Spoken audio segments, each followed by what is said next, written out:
To introduce Piyush Rakheja जी, जो आज हम सबके साथ हैं। उनके बारे में कुछ भी और बोलने के पहले एक छोटी-सी चीज़ बताना चाहूँगी कि मैंने जैसे ही सिर्फ फर्स्ट कॉल किया पीयूष जी को, और वो मुझे जानते भी नहीं हैं, पर फिर भी आज मैंने जस्ट बताया कि मैं वॉइस फॉर ब्लाइंड से बोल रही हूँ, और in the same call date, time सब डिसाइड हो गया कि हमें कब मिलना है।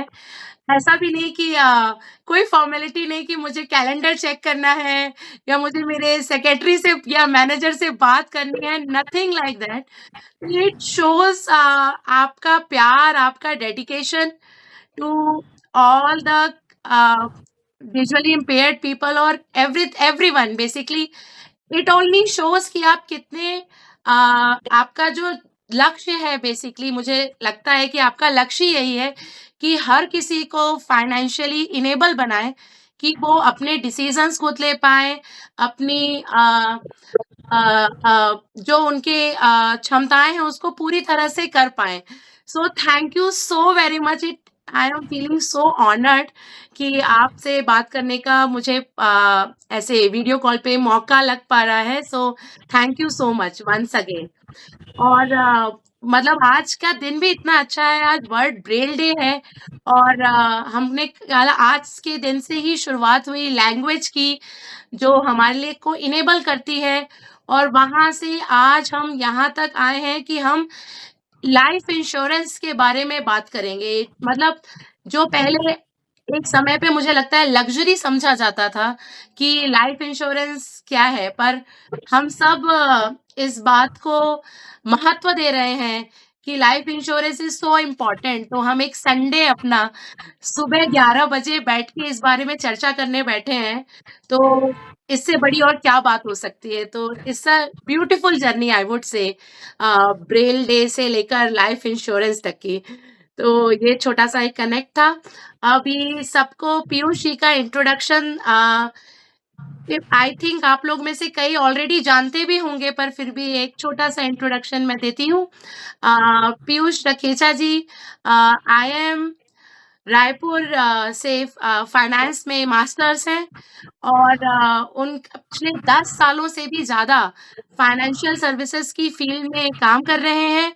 रखेचा फाइनेंशियल सर्विसेज़ के फाउंडर हैं, और मुझे लगता है being a finance person my self, मैं शायद आपसे दिन भर बैठ के बात करना चाहूँगी, बहुत सारे क्वेश्चंस पूछना चाहूँगी। Maybe I can start with asking you about आपकी फाइनेंस में रुचि कैसे हुई, या आपकी मैथ्स के लिए आप क्या करते हैं?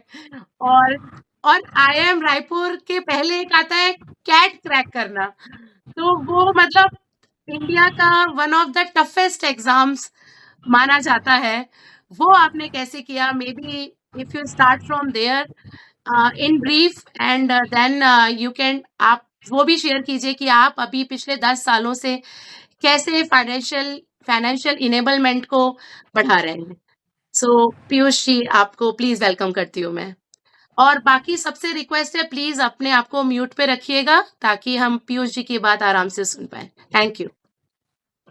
Thank you Akanksha ji, thank you Voice for the Blind organisation मुझे इनवाइट करने के लिए आज।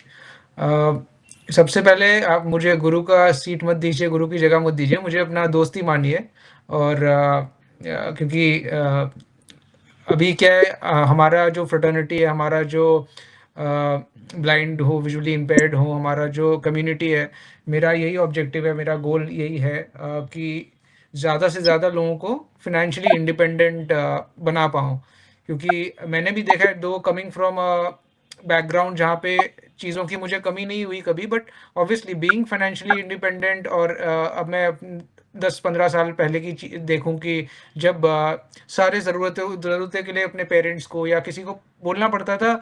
अब इस जर्नी में मैं दोनों दोनों पहलू आपको बता दूं कि हाँ, पेरेंट्स का रोल सबसे बड़ा रहा है, पेरेंट्स का सपोर्ट सबसे ज़्यादा रहा है कि उनके बिना तो ये जर्नी मतलब मैं बिल्कुल कर नहीं पाता, कोई कोई उसमें कोई स्कोप ही नहीं था। बट बीइंग फाइनेंशियली इंडिपेंडेंट, अपने फाइनेंशियल डिसीजंस खुद ले सको, इंडिपेंडेंटली सोच सको, बहुत बड़ा डिफरेंस और अपने आप को कॉन्फिडेंट इंसान को कॉन्फिडेंट ज़रूर बनाता है ये जर्नी और आप once you are financially independent free. तो अब मैं आपने जो क्वेश्चंस पूछा उस पे आ जाता हूँ कि सबसे पहले तो फ़ाइनेंस में मेरी मेरी रुचि कैसे आई?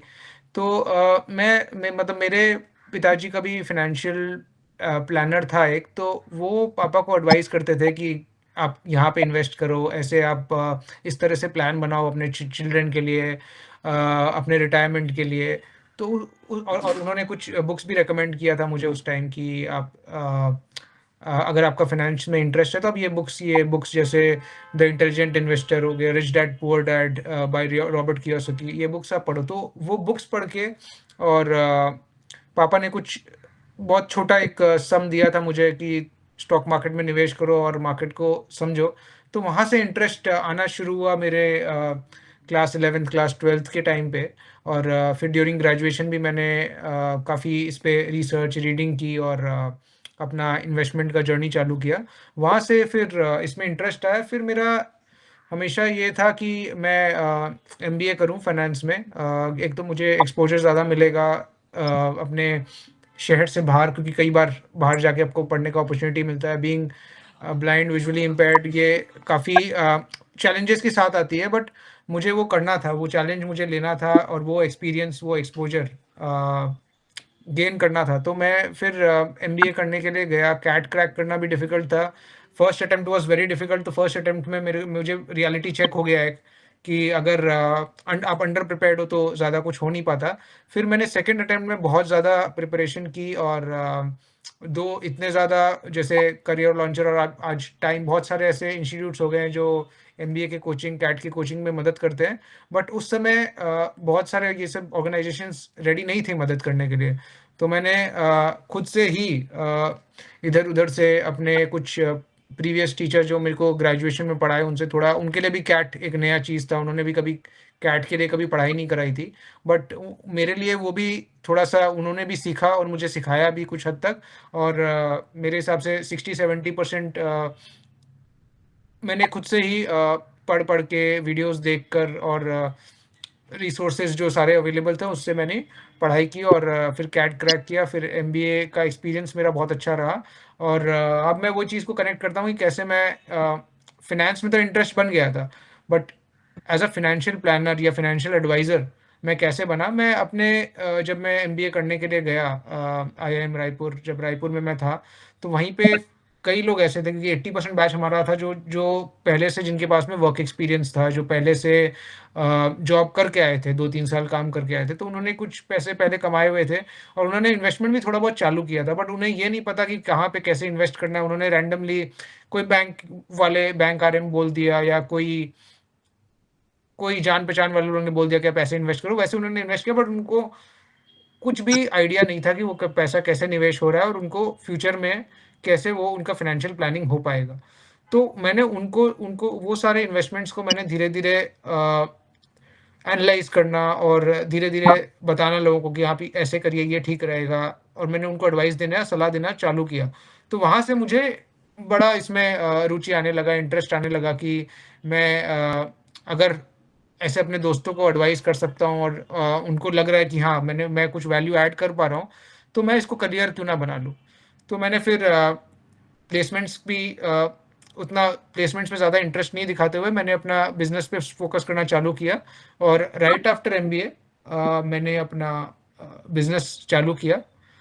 और फिर अभी 2 साल पहले मेरे भाई ने जॉइन किया। तो इनिशियली 2-3 साल, 4 साल तो बहुत डिफ़िकल्ट था, क्योंकि क्लाइंट्स मिलने, बीइंग ब्लाइंड, और भी चैलेंजिंग हो सकता है। सबसे पहले उनका क्वेश्चन ये नहीं होता था कि आप फाइनेंशियल प्लानिंग मेरा कैसे करोगे या कैसे हम प्लान कर सकते हैं। उनका पहला क्वेश्चन होता था कि बीइंग ब्लाइंड आप कैसे इसको मैनेज कर पाओगे?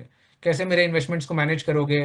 उनको सबसे बड़ा डाउट वहीं पे आ जाता था। तो पहला 2-3 साल वो चैलेंजेस और काफ़ी डिमोटिवेटिंग भी हो जाता है, क्योंकि अगर आप 4 मीटिंग में जाओ और अगर आपको सेल्स नहीं हो पा रहा है या बिज़नेस नहीं मिल रहा है, तो फिर वो डिमोटिवेटिंग भी होता है। तो पहले 3-4 साल निकलने के बाद 2 फ्रेंड्स, फैमिली और जैसे मैंने बताया कि मैं आईआईएम रायपुर में मेरे कुछ फ्रेंड्स थे, तो वहाँ से काफ़ी क्लाइंट्स फिर मिलने चालू हुए।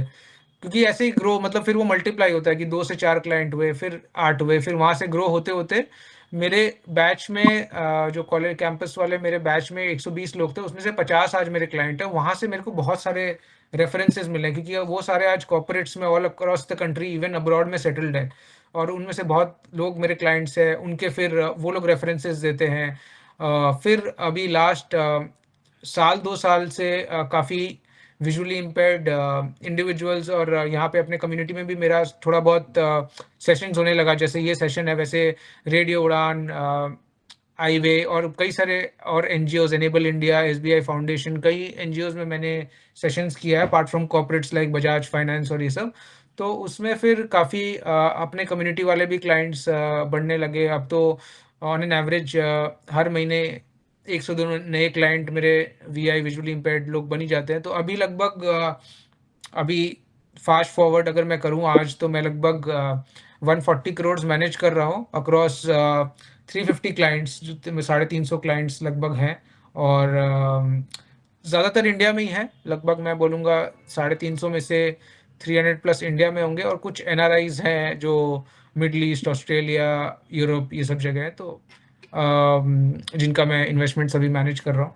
तो अभी मैं तो ये मानता हूँ कि अभी जर्नी बस स्टार्ट ही हुई है क्योंकि अब चैलेंजिंग पीरियड जो था, आई एम श्योर चैलेंजेस आगे भी आएंगे और बड़े चैलेंजेस आएंगे मे बी, बट एक क्लियर पाथ हमें समझ में आ गया कैसे करना है और किस तरह से अपने बिजनेस को स्ट्रक्चर करना है। और आगे जाके अब आने वाले 10 साल में हमको हमारा बहुत बड़े गोल्स हैं जो हमें एज अ बिजनेस अचीव करना है।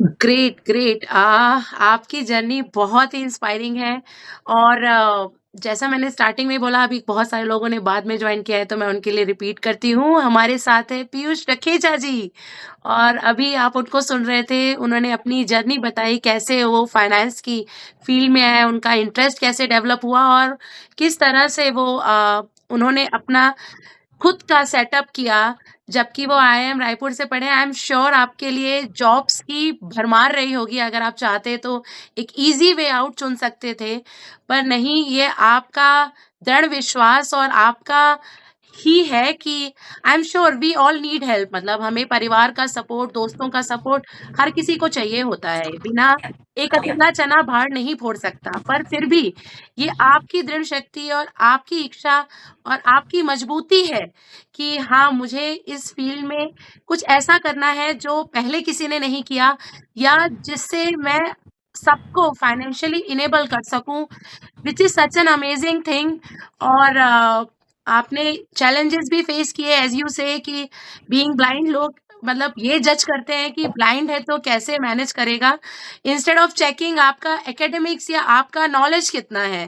तो ये तो यस, बहुत ही आई थिंक ये धीरे धीरे आपके जैसे लोग और आपको देख के और भी लोग जो इंस्पायर होंगे या हमारी नेक्स्ट जनरेशन जो इंस्पायर होगी, तो या it will change, this will definitely change and I think we are seeing the change with you being like, अभी आप हो उस मुकाम पे कि आप ये बात कह पा रहे हो और लोग आपकी बात सुन रहे हैं। इट इटसेल्फ मीन्स कि this is changing and it will keep on changing for correct. Betterment. So बिल्कुल। मतलब before now we go into this, मेरे पास वर्ड्स की थोड़ी कमी हो रही है क्योंकि मैं बहुत ओवरवेल्म हो रही हूँ, टू बी कंप्लीटली ऑनेस्ट, कि क्या बोलूँ मुझे, क्योंकि मैं खुद भी इस फील्ड में हूँ, तो मैं बहुत ही ज़्यादा लिंक कर पा रही हूँ कि कैसे इन चीज़ों को अप्रोच करना with so many products in the market, so much competition, and then you have to prove yourself as well. तो या मतलब मैं तो बहुत ओवरवेल्म हूँ, इसलिए थोड़े वर्ड्स कम पड़ रहे हैं शायद।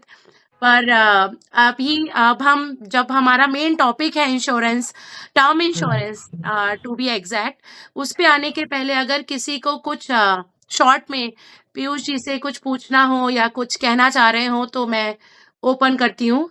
आप हैंड रेज कर सकते हैं और मैं आपको चांस दूंगी फिर बात करने का। We will keep it short. हाँ,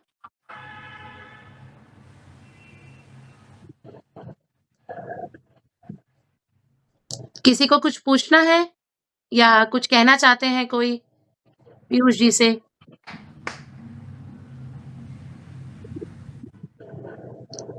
ओके, आई थिंक सब बस सुनना चाहते हैं पीयूष जी आपको। तो अ, ये बहुत ही बढ़िया बात है। तो मैं हमारे आज के मेन टॉपिक पे आती हूँ पहले।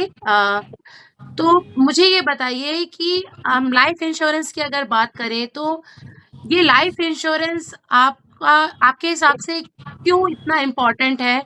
और अगर हम इसको विजुअली इम्पेयर्ड के एंगल से आप बताएँगे तो वो ज़्यादा हेल्प हुँ, मिलेगा। पीयूष जी। बिल्कुल। Thank you. तो मैंने जब अपना करियर स्टार्ट किया था, मैं सिर्फ़ इन्वेस्टमेंट्स ही मैनेज करता था। फिर मैंने रियलाइज़ किया कि जब जब एक एक क्लाइंट के साथ एक हादसा कुछ हुआ, तो मैंने रियलाइज़ किया कि मैंने जो प्लानिंग की वो तो सब ऐसे ही व्यर्थ रह गया, उनका तो कुछ काम वो तो कुछ काम आया ही नहीं।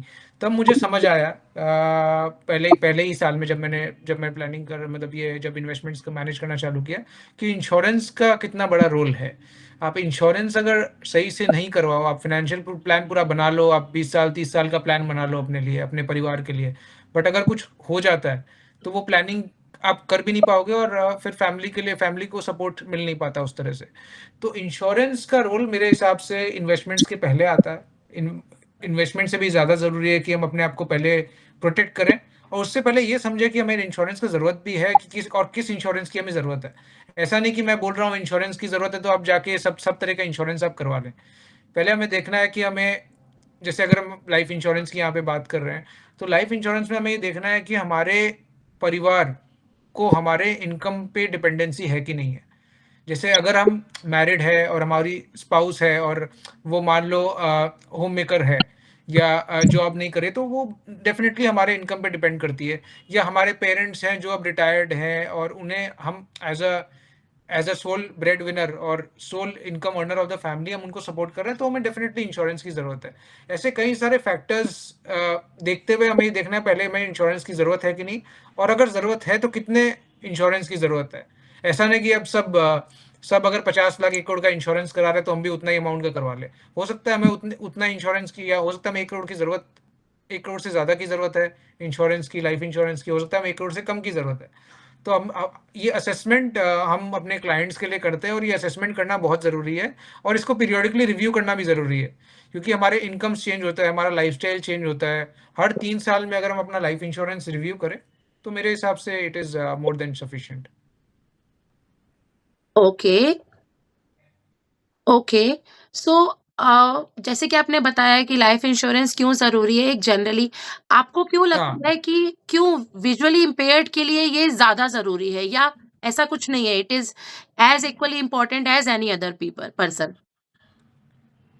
अगर हमारा इनकम है तो it is as important as other people. ज़्यादा अगर ये हो सकता है कि अगर हमारे पार्टनर या हमारे फैमिली में और भी कोई है जो विजुअली इम्पेयर्ड है, हमारे इनकम पे डिपेंडेंट है, तब वो नीड और वो इम्पोर्टेंस लाइफ इंश्योरेंस की और बढ़ जाती है क्योंकि बीइंग ब्लाइंड या विजुअली इम्पेयर्ड हमारे खर्चे एक रेगुलर इंडिविजुअल से ज़्यादा होती है। जैसे अगर हमें सेम लाइफ़स्टाइल एन्जॉय करना है आज हो सकता है कि आप अकेले रहते हो एज़ अ रेगुलर इंडिविजुअल, तो आपको गाड़ी ड्राइवर या सपोर्ट की ज़रूरत नहीं, हाउस हेल्प ये सब की ज़रूरत नहीं है।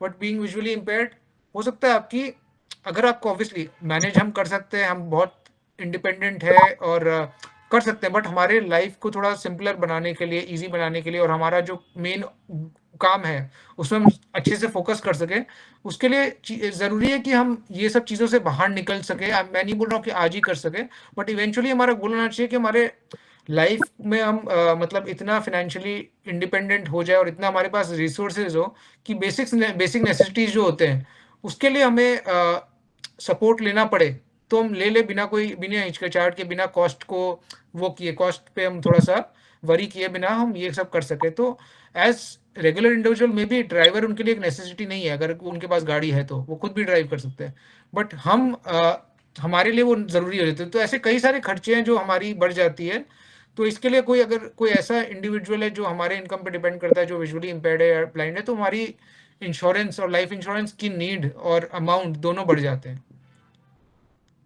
राइट। और आपने शुरुआत में कहा कि जब आप इन्वेस्टमेंट्स देख रहे थे तब आपको ये रियलाइज़ हुआ कि इंश्योरेंस इन्वेस्टमेंट से भी ज़्यादा इम्पोर्टेंट है। तो करेक्ट। ये कहने से आपका क्या तात्पर्य है? थोड़ा इसके बारे में एक्सप्लेन कीजिए। तो हुआ क्या था कि जब मैं पहला साल में प्लानिंग कर रहा था, तो मेरे एक क्लाइंट का एक एक्सीडेंट में डेथ हो गया। तो अब यंग था, अच्छी खासी इनकम थी, अ, फैमिली मतलब पेरेंट्स भी रिटायर्ड थे, तो वो मतलब सबके लिए फैमिली में एक पीस ऑफ माइंड था कि एक एक इनकम अर्नर है फैमिली में जो अच्छा खासा कमा रहा है और पूरे फैमिली को सपोर्ट कर रहा है फाइनेंशियली। तो तब कोई प्रॉब्लम नहीं था, बट उसके पास में लाइफ इंश्योरेंस नहीं थी। इन्वेस्टमेंट्स वो कर रहा था, बट इन्वेस्टमेंट्स आप अपना करियर चालू करते हो तो कितना ही आपके पास में अमाउंट अक्यूमुलेट होता है। ऑब्वियसली आप 15-20 साल काम करो तो आपके पास एक वेल्थ क्रिएशन आप कर लेते हो, आप अपना सारे जो अपने फैमिली के फाइनेंशियल गोल्स है वो अचीव कर लेते हो। बट अगर बहुत जल्दी ऐसा कुछ हो जाता है तो फैमिली के लिए बहुत डिफिकल्ट हो जाता है। तब मुझे नीड समझ में आया कि मैं प्लान इसके लिए बनाया, प्लानिंग भी ये अच्छे से कर रहा था, इन्वेस्टमेंट्स भी चालू कर दिया था मेरे क्लाइंट ने। बट उस वो जो इंसिडेंट हो गया उसके बाद वो सारा प्लानिंग का कोई मतलब नहीं रह गया। करेक्ट। सो ये चीज़ आई थिंक ऑल्सो बहुत इम्पोर्टेंट है कि हम ये एक चीज़ जो अटल सत्य है कि जो भी आया है वो जाएगा। इस चीज़ को करेक्ट। हम ध्यान नहीं देते, हम इस तरह से जीते हैं कि हम हमेशा जिएँगे। पर ये बहुत ही मेन बात पीयूष जी ने बताई, जिसे हम सबको समझना चाहिए। हम इंश्योरेंस को एज़ अ अरे देखा जाएगा, बाद में लेंगे, इस तरह से करते हैं। पर ये पीयूष जी ने जो बात बताई है कि अगर हम सही समय पे इंश्योरेंस को इतना इम्पोर्टेंस दें और वो पहले से शुरू कर दें, तो वो बहुत ही अच्छी चीज़ होती है। और इस चीज़ में एक ऐड करती हूँ, जनरली वो सबको ही पता है कि जितनी जल्दी, जितनी कम से कम एज में ये लाइफ इंश्योरेंस शुरू होता है, उसकी कॉस्ट भी उतनी ही कम होती है। आई थिंक दोनों चीजें हैं, एक तो कॉस्ट भी कम होती है, दूसरी बात ये है कि आ, आज हमें हो सकता है कोई बीमारी नहीं हो, perfectly we are fit and fine, तो हमें इंश्योरेंस बड़ी आराम से मिल जाती है। एक बीमारी हो जाए, मान लो वो डायबिटीज हो या हार्ट डिजीज हो या ऐसा कुछ भी बीमारी जो है हो जाती है, तो इंश्योरेंस कंपनीज ऐसे ही हमारा एज वी आई हमारे लिए डिफिकल्ट हो जाती है, और ये डबली डिफिकल्ट हो जाती है। फिर तो बहुत ही मुश्किल है कि फिर इंश्योरेंस हमें मिलेगा। तो अभी अगर हम हेल्दी हैं, अच्छे हेल्थ कंडीशन में हैं, ये नहीं सोचना चाहिए कि हमें कुछ नहीं होगा, अच्छी बात है। और मैं जिसको भी इंश्योरेंस करवाता हूँ, मैं यही प्रे करता हूँ कि कुछ ना हो, इसका ज़रूरत पड़े ही नहीं हमें।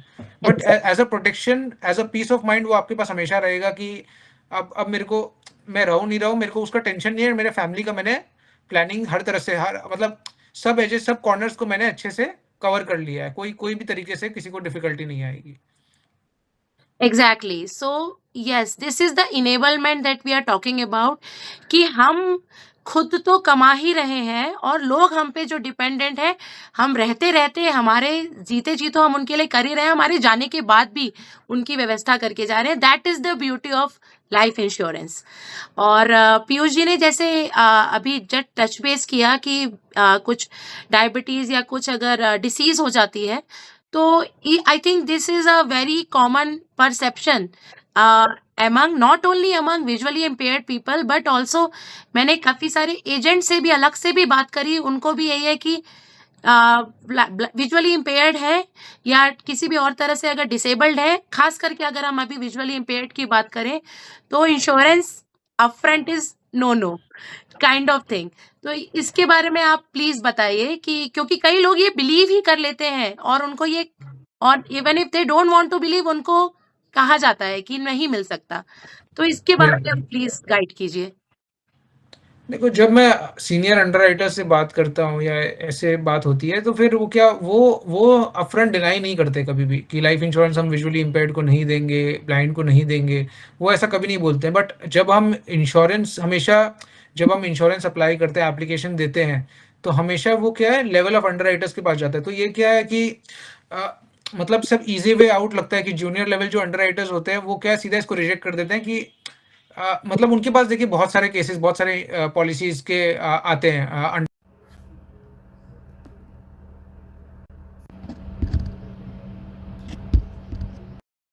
बट और हमारे लिए भी बड़ा चैलेंजिंग था स्टार्टिंग में, और बहुत रिजेक्शंस फेस किए। बट इवेंचुअली अब समझ में आ गया कि ऐसे कई सारे कंपनीज हैं जो ओपन है विजुअली इम्पेयर्ड और ब्लाइंड लोगों को पॉलिसीज देने में। हमें सही तरीके से अप्रोच करना है। और मोस्टली क्या होता है, लोग या तो इंश्योरेंस कंपनी में डायरेक्टली कॉल कर लेते हैं कस्टमर केयर में, या फिर लोग पॉलिसी बाजार में बात करते हैं, या तीसरा ऑप्शन ये है कि बैंक में जाके या कोई इंश्योरेंस कंपनी में डायरेक्टली बात करते हैं। तो वहाँ पे सारे जो लोग मिलते हैं वो जूनियर लेवल के रहते हैं, वो सीधा डिनाई कर देते हैं विदाउट नोइंग कि इंश्योरेंस उनकी खुद की इंश्योरेंस कंपनी पॉलिसीज़ ब्लाइंड या विजुअली इम्पेयर्ड को देती है। तो हमारा रिलेशनशिप हो गया है कई कई सारे इंश्योरेंस कंपनीज़ से और हमें एक वे आउट मिल गया है कि कैसे ब्लाइंड लोगों को पॉलिसी हम दिला सके। तो हमारा इसमें सक्सेस रेट अब ऑलमोस्ट अगर आपका स्टेबल जॉब है तो मोर और लेस 9 आउट ऑफ 10 केसेस हमारा अप्रूव हो ही जाता है। अगर स्टेबल जॉब है और कोई और डिजीज या कोई और बीमारी नहीं है तो 9 आउट ऑफ 10 केसेस अप्रूव हो जाते हैं। अरे वाह! ये तो बहुत ही अच्छा परसेंटेज है और since we are talking about it now practically कौन-सी लाइफ इंश्योरेंस पॉलिसीज़ हैं जो रियलिस्टिकली विजुअली इम्पेयर्ड पीपल के लिए अवेलेबल है? अगर इस बारे में आप कुछ गाइड करें। ऐसा कोई भी इंश्योरेंस लाइफ इंश्योरेंस की मैं बात करूँ स्पेशली तो ऐसा कोई भी लाइफ इंश्योरेंस पॉलिसी नहीं है जो विजुअली इम्पेयर्ड के लिए अवेलेबल नहीं है। बट हाँ, मतलब कुछ कंपनीज अभी भी उसको लेके इतने ओपन नहीं हुई है। तो अगर बोलूँ कि अगर मान लो for example 15 life insurance companies है, 15 ऐसी लाइफ इंश्योरेंस कंपनीज है जो टर्म इंश्योरेंस या लाइफ इंश्योरेंस पॉलिसीज प्रोवाइड करते हैं। उसमें से 3 या 4 कंपनी जो अच्छी हैं, मैं ये नहीं बोल रहा हूँ कि वो छोटी कंपनी है, टॉप 5 टॉप 6 कंपनीज में आती हैं, वो पॉलिसीज देने को रेडी है, वो लोग पॉलिसी देते हैं। बट यही है सही वे से और सही तरीके से अप्रोच करना पड़ता है। जैसे मुझे अब मेरा जो रिलेशनशिप है वो पता है कि अब मैं भी जेन्युइन बिजनेस करता हूँ as a agent as a insurance product distributor. मैं जेन्युइन बिजनेस करता हूँ तो उन्हें ही पता है कि कोई जो फॉल्स क्लेम मेरे अभी तक हिस्ट्री में कोई ऐसा क्लेम नहीं आया कि कोई क्लेम जो फ्रॉड फ्रॉड हो या ऐसा कुछ हो, तो वैसा नहीं है। तो उनको ही पता है कि ये जेन्युइन है, ये पर्सन जेन्युइन बिजनेस करता है। तो इनके जो भी पॉलिसीज आएंगे या जो भी पर्सन को रेकमेंड करते हैं इंश्योरेंस करवाते हैं अपने अपने कोड में, वो जेन्युइन होते हैं। तो इसलिए क्या है, थोड़ा सा ईजी हो जाता है। Okay, so just to summarise maybe we can say कि अगर कोई हमें ऐसा अप्रोच भी करता है और मना करता है तो हमें कॉन्फिडेंस रहना चाहिए, हमें खुद पे भरोसा रखना चाहिए कि नहीं, इसे नहीं पता है तो हमें तो मालूम है इट इज पॉसिबल, यस। तो वी कैन डू इट। पहली बात। दूसरा, राइट। पीयूष सर तो है ही, वो तो ठीक है, पर इसके अलावा भी अगर किसी को कोई अप्रोच करता है और मना करता है तो आप हताश मत होइए। Is what I want to add over here हाँ, कि बिल्कुल। नहीं, it is possible and no one can say no is the yes. तो यस। अब हम प्रैक्टिकली अगर बात करें, क्योंकि हम प्रैक्टिकल बात कर रहे हैं, तो क्या टिपिकल प्रोसेस रहती है और is there any special requirement from visually impaired perspective? हाँ, पहले तो मैं एक पॉइंट ऐड करूँगा कि आपने बिल्कुल सही बोला कि मोस्ट ऑफ द पीपल जो विजुअली इम्पेयर्ड लोग हैं मेरे पास आते हैं, वो 3-4 जगह पता करके आते हैं कि पॉलिसी मिल रही है, नहीं मिल रही है। हमेशा मेरे पास जो लोग आते हैं वो यही बोलते हैं कि उनको किसी ने रिकमेंड किया है मेरा नाम कि आप लाइफ इंश्योरेंस विजुअली इम्पेयर्ड के लिए दे रहे हैं। उन्होंने 3-4 जगह बात की बट हर जगह मना ही कर रहे हैं। तो एक्चुअली लाइफ इंश्योरेंस मिलता है कि नहीं मिलता है, टर्म इंश्योरेंस मिलता है कि नहीं मिलता है, क्योंकि मैक्सिमम लोगों को ये लगता है कि being being visually impaired insurance या लाइफ इंश्योरेंस उनके लिए है ही नहीं, जो बिल्कुल गलत है। आकांक्षा जी, आपने बिल्कुल सही कहा कि वो सोच कि भाई आप आपको पॉलिसी मिलेगा ही नहीं, वो सोच बिल्कुल गलत है। और ये पॉलिसी आपको डिनाई वैसे इस बेसिस में कि विजुअली इम्पेयर्ड है, ब्लाइंड है, डिनाई नहीं होनी चाहिए। अब आप स्पेशल रिक्वायरमेंट्स की मैं बात करूँ तो प्रोसेस नॉर्मली होता है, कोई एक्स्ट्रा प्रीमियम नहीं है, आपको नॉर्मली एप्लीकेशन करना है और स्पेशल रिक्वायरमेंट में बस आपको अपना डिसेबिलिटी सर्टिफिकेट देना है। और मेरे हिसाब से जब आप पॉलिसी करें तो मेक श्योर कि आपका डिसेबिलिटी सर्टिफिकेट सबमिट हो रहा है और जो एप्लीकेशन फॉर्म है उसमें ये मेंशन हो रहा है कि आप पर्सन विद डिसेबिलिटी है।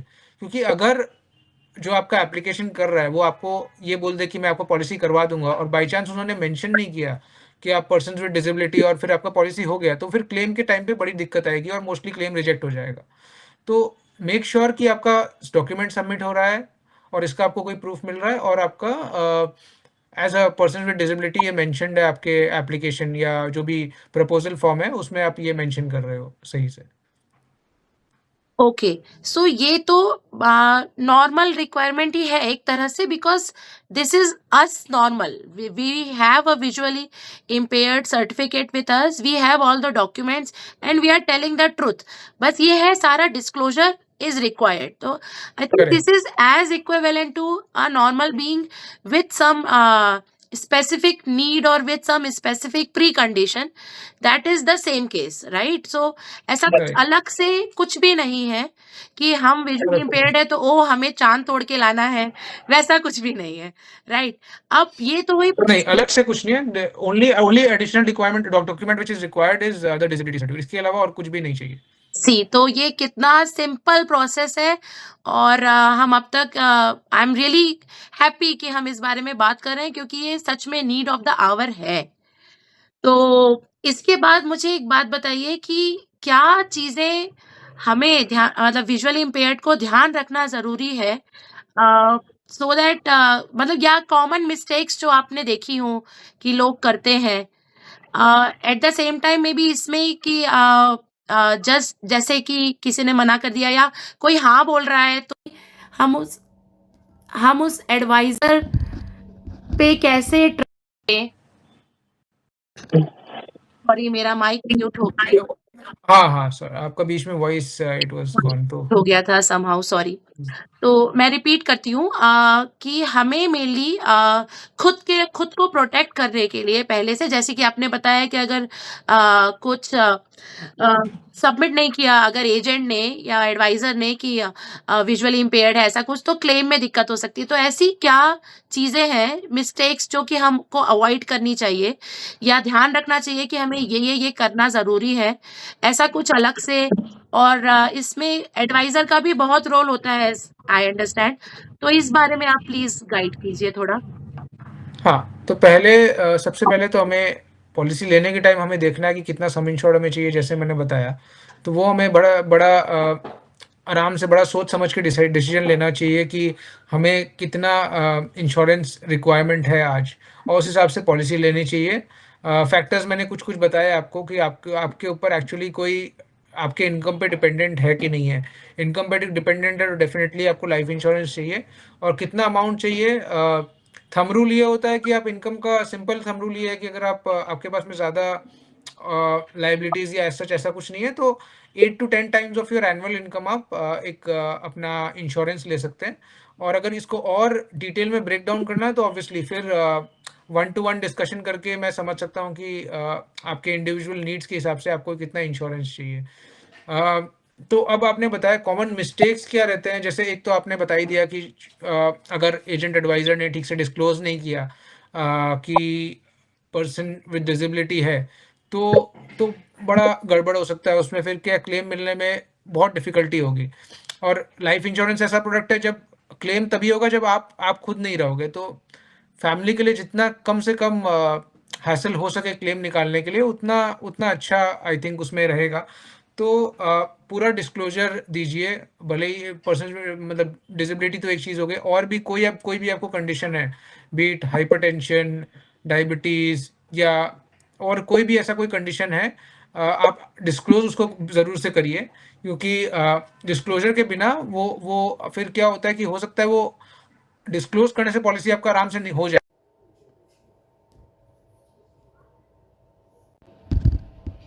चीज़ें अपने से अच्छे से डिस्क्लोज़ करने के बाद ही आप पॉलिसी करिए। अगर आप ये सारी चीज़ कर रहे हैं और सारे डॉक्यूमेंट्स आप अच्छे से सही से सबमिट कर रहे हैं, तो फिर आजकल आईआरडीए भी बहुत स्ट्रांगली चीज़ों को आई थिंक इसमें अच्छे से कर रही है इंश्योरेंस इंडस्ट्री में, तो आपका क्लेम रिजेक्ट होने का ज़्यादा स्कोप रहेगा नहीं। Okay, great. अभी जैसे आपने आईआरडी का भी बताया, उसके बारे में भी हम बात करेंगे। एक हमारे लास्ट सेशन में इसके बारे में काफ़ी डिटेल बात हुई थी, तो हाँ हम जी। उसके बारे में बात करते हैं। पर अभी हाँ, हम एक तो मुझे ये बताइए कि इसमें एडवाइज़र का भी रोल जो होता है, तो उसके बारे में अगर आप थोड़ा डिटेल में बताएँ कि इज़ इट मतलब मैं कहना ये चाह रही हूँ कि जैसे कि अगर मैं चार्टर्ड अकाउंटेंट हूँ, मेरे पास कोई आ रहा है या आपके पास हुँ। कोई जाता है फाइनेंशियल एडवाइस के लिए, तो ये आपकी रिस्पॉन्सिबिलिटी एक तरह से हो जाती है कि उसे बेस्ट पॉसिबल वे में गाइड करें। क्या is it is it still the case for insurance की जो एडवाइज़र है, उसकी रिस्पॉन्सिबिलिटी बनती है क्या कि वो बेस्ट पॉसिबल वे में गाइड करे? बिल्कुल। तो सबसे पहले जब हमारे पास क्लाइंट्स आते हैं तो हम उन्हें फाइनेंशियल प्लानिंग भले ही हमारे पास इन्वेस्टमेंट्स के लिए आए या इंश्योरेंस के लिए आए, हम उसको हमारा इंटेंशन ये रहता है कि उसका ओवरऑल होलिस्टिक एक फाइनेंशियल प्लानिंग करें, जहाँ पे कहाँ उसको कितना इन्वेस्ट करना चाहिए, किस गोल्स के लिए इन्वेस्ट करना चाहिए। जैसे मैंने बताया चाइल्ड्स एजुकेशन अगर चाइल्ड है तो, या रिटायरमेंट तो ऐसा गोल है जो सबके सबके लिए होना ही चाहिए। और आजकल सब ये चाहते हैं कि जितना जल्दी से जल्दी हम फाइनेंशियली फ्री हो सके। तो हमारा ये भी एक गोल रहता है कि आज मान लो हमारे पास एक 30 ईयर ओल्ड भी आया है, 30 ईयर ओल्ड आया है जो जिसके पास स्टेबल जॉब है, सब कुछ अच्छा है, पर और वो प्लान ऐसे कर रहा है कि मैं तो 60 पे रिटायर हूँ। हम उसको मोटिवेट करते हैं कि नहीं, आप अपना प्लानिंग और इन्वेस्टमेंट स्ट्रैटेजी वैसा बनाओ कि at by the age of 45 आपके पास इनफ रिसोर्सेज हो, इनफ फाइनेंशियल वेल्थ क्रिएशन आप कर लो कि आप उस समय ही फाइनेंशियली इंडिपेंडेंट हो गए, और आपको फिर वो इनकम उसके बाद 45 के बाद इनकम रहे ना रहे, आप you are financially independent to pursue your passion. भले ही आपका आपको कुछ और करना लाइफ में, या कोई और करियर परस्यू करना है, तो मॉनेटरी पैसे के बारे में सोचे बिना आप वो चीज़ को कर पाओ। तो हमारा गोल यही रहता है कि लोगों को फाइनेंशियली इंडिपेंडेंट का एक रोड मैप दे सके बनाने का, आने वाले 10, 15, 20 साल, जैसे केस टू केस जैसे हम रिक्वायरमेंट और जैसे प्लानिंग कर सके। और सबसे पहले हम यही बोलते हैं कि आप अपना इंश्योरेंस का प्लानिंग और इंश्योरेंस की नीड को सबसे पहले इसको इस चीज़ को आप इस चीज़ को फ़ोकस करके करो। और दूसरा चीज़ कि हाँ, आप इमरजेंसी फंड भी अपना एक तैयार कर लो कि इंश्योरेंस तो ठीक है, हमारे लाइफ इंश्योरेंस हम लेते तो हम नहीं रहे तो, बट ऐसा कोई इमरजेंसी आ गया, मान लो जॉब लॉस हो गई या और कोई हेल्थ इमरजेंसी आ गया, हेल्थ कंडीशन हो गया जिससे हम temporarily we lose job, maybe 4 महीने, 6 महीने। बट अगर हम वो इमरजेंसी फंड अपना we don't keep aside the emergency fund, तो उस समय हम क्या है, हमारा जो फाइनेंशियल प्लानिंग हमने लॉन्ग टर्म के लिए किया, हम उस फंड को एक्सेस करते हैं, जो कि गलत है। क्योंकि एक बार आपने प्लान बना लिया है तो डिसिप्लिन्ड वे में उसको फॉलो करना बहुत ज़रूरी है। नहीं तो एक एज़ अ हैबिट, लोग का हैबिट क्या होता है कि हाँ, हमने बच्चे के लिए प्लानिंग तो कर दिया 15 साल के लिए, बट 1 साल बाद कोई पैसे की नीड आ गई तो हम सबसे पहले उस फंड को निकाल लेते हैं। तो अब जैसे हम रेकमेंड करते हैं कि आप एसआईपी से या म्यूचुअल फंड में जो एसआईपी मंथली इन्वेस्टमेंट होता है, उससे अपने लॉन्ग टर्म ज़रूरत है तो फंड कभी भी निकाल सको। पर इसका क्या होता है ना, इसका एक नेगेटिव ये भी रहता है कि अगर आपको ज़रूरत थोड़ी-सी भी आती है तो आप वो फंड को सबसे पहले निकाल लेते हो, तो लॉक इन इसमें नहीं है। पर ये हम रिकमेंड करते हैं कि जो आपने प्लान किया उस पे आप कंसिस्टेंट रहें और डिसिप्लिन्ड रहें। यस, डिसिप्लिन तो और बहुत ही ज़रूरी है, बिल्कुल। हाँ, पीयूष जी सॉरी आप कुछ कह रहे थे? हाँ, मैं ये बोल रहा था कि एज़ अ एडवाइज़र हमारा रोल यहाँ पे ख़त्म नहीं होता है, इस पे ख़त्म नहीं होता कि हम बस प्लान बना दें, इन्वेस्टमेंट्स कहाँ-कहाँ करना है ये आपको गाइड कर दें, और इंश्योरेंस कैसे करना है ये आपको गाइड कर दें। हमारा मतलब पीरियोडिकल रिव्यू भी होता है, इन्वेस्टमेंट्स का review, depending on case to case. हम 3 महीने कोई बहुत वैसा क्लाइंट है तो 3 महीने भी करते हैं, 3 महीने हर क्वार्टरली रिव्यू करते हैं, नहीं तो एनुअली रिव्यू तो करते ही हैं सब क्लाइंट्स की कि कैसे आपका प्रोग्रेस कैसा है आपके फाइनेंशियल गोल्स का। और दूसरा इंश्योरेंस नीड्स का भी हम एवरी 3 ईयर में रिव्यू करते हैं। और उसके बाद जब क्लेम मतलब वो ऑब्वियसली जैसे मैंने बोला, हम खुद ये प्रे करते हैं कि हमारी क्लेम में हमारी ज़रूरत ना पड़े, बट अगर ज़रूरत पड़े तो हम उसमें भी हमारा रोल रहता है कि इंश्योरेंस कंपनी से आपने जब डिक्लेरेशन सब सही से किया है और डिस्क्लोज़र प्रॉपर दिया है तो क्लेम में आपको कोई दिक्कत नहीं आए। राइट, सो मैं वही हाइलाइट करना चाह रही थी कि 2 पैसा हमारा है, हमारी लाइफ है, हमारी प्लानिंग है, सो हम रिस्पॉन्सिबल बाय डिफ़ॉल्ट हैं, पर अगर एक अच्छा फाइनेंशियल एडवाइज़र हम हमारी लाइफ में अगर होता है because they are expert in their field, तो वो भी पूरी रिस्पॉन्सिबिलिटी लेते हैं हमें समय-समय पर गाइड करने की, हमें हमारे लिए हमारा बेस्ट बताने की। सो आप सभी का डिफरेंट एक्सपीरियंसेस रहता है, हर किसी फील्ड में सब तरह के लोग होते हैं, but we are so blessed कि हमारे साथ पीयूष जी जैसे लोग हैं, और मुझे पीयूष जी के अलावा तो और कोई नहीं पता, तो I will say Piyush ji हैं कि जो बिल्कुल रेडी बैठे हैं कि हमें कुछ भी हेल्प चाहिए या हमें कुछ भी सलाह चाहिए तो वो हैं। तो हमेशा इसका यूज़ करना चाहिए, राइट? तो इसी के चलते अब हम कॉस्ट पे आते हैं। तो वन्स इट इज़ डिसाइडेड कि कितना लाइफ कवरेज है या कितना टर्म का लेना है, क्या टर्म्स कंडीशंस हैं, documentation and all. Now what about premium? उसमें क्या डिफरेंस रहता है? हाँ, तो प्रीमियम जैसे मैं ये लोगों को रिकमेंड करता हूँ कि इंश्योरेंस और इन्वेस्टमेंट सबसे पहले आप अलग रखिए। इंश्योरेंस और इन्वेस्टमेंट को मिक्स मत करिए। अब इंश्योरेंस की हम बात करते हैं, सबसे पहले लोग बोलते हैं वो एलआईसी के पॉलिसीज़ जो होते हैं, जो जिसमें आप every year 1 lakh, 2 lakh rupees जो भी है, 50,000 रुपीज़ आप प्रीमियम दो और आपको एक लमसम अमाउंट मिलता है आफ्टर 20-30 ईयर्स। उसमें आपको insurance coverage hardly 5 lakh, 10 lakh मिल रहा है, जो सफिशिएंट नहीं है। क्योंकि जैसे मैंने बोला कि 8 टू 10 टाइम्स आपका मतलब एनुअल इनकम का 8 टू 10 टाइम्स आपका लाइफ इंश्योरेंस होना चाहिए, जो सफिशिएंट नहीं है उतना। तो वो पॉलिसी मैं रिकमेंड नहीं करता हूँ। मैं जैसे मैंने बोला कि वो सेविंग्स प्रोडक्ट है, इन्वेस्टमेंट प्रोडक्ट है। मैं ये रिकमेंड करता हूँ कि इंश्योरेंस और इन्वेस्टमेंट आप सेपरेटली करिए। इन्वेस्टमेंट्स आप मोस्टली म्यूचुअल फंड्स, एसआईपी के थ्रू करिए। और जो इंश्योरेंस है उसमें आप टर्म इंश्योरेंस मेरे हिसाब से बिल्कुल सही pure vanilla term insurance product जो होता है, जिसमें ज़्यादा कुछ आपको एड ऑन और या फिर कुछ भी और एक्सीडेंटल प्लान और क्रिटिकल इंश्योरेंस, ये सब अगर करना भी है तो सब अलग अलग रखना चाहिए, क्योंकि एड ऑन आप जितना लेते हो उतना प्रीमियम भी बढ़ता है और वो प्रोडक्ट के अंदर में कॉम्प्लेक्सिटी भी क्रिएट करती है। क्योंकि जितना चीज़ों को सिंपल रखोगे, आपको ही पता है कि इंश्योरेंस आपने लाइफ इंश्योरेंस कराई है तो ये सिर्फ अगर डेथ होती है तो बस फैमिली को उतना लमसम अमाउंट आपने 1 करोड़ का किया तो वो मिल जाएगा। इसके अलावा इसमें कुछ भी नहीं है। तो जितना चीज़ों को आप सिंपल रखोगे, सेपरेट रखोगे, उतना अच्छा है। अब जैसे आपने बताया कॉस्ट, सबसे पहले इंश्योरेंस, भले ही वो मेडिकल इंश्योरेंस हो या लाइफ इंश्योरेंस हो, कॉस्ट हमारा इसमें बजटिंग जैसे होता है कि anywhere between 2 to 4% of our income हम इस पे स्पेंड कर सकते हैं। उससे बहुत ज़्यादा स्पेंड भी नहीं करना चाहिए इंश्योरेंस पे। तो 2 to 4% of our annual income, मान लो अगर हम 5 लाख कमाते हैं तो 2% हो गया 10 से 20 हज़ार, 2 to 4% हो गया 10 to 20,000 रुपीज़। 10 लाख कमाते हैं तो 20 से 40 हज़ार रुपये।